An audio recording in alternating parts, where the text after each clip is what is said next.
গোলাবাড়ি থানার হাওড়া স্টেশন সংলগ্ন মুকারাম কানুরিয়া রোডে একটি ওষুধের দোকানে হানা দিয়ে বিপুল পরিমাণে নিষিদ্ধ ওষুধ বাজেয়াপ্ত করল।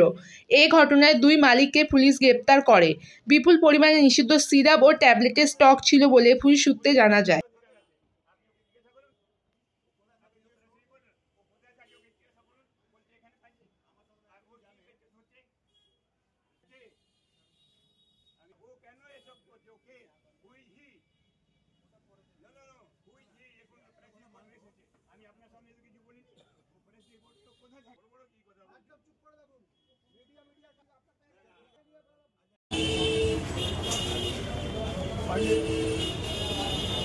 পান্ডেবাবু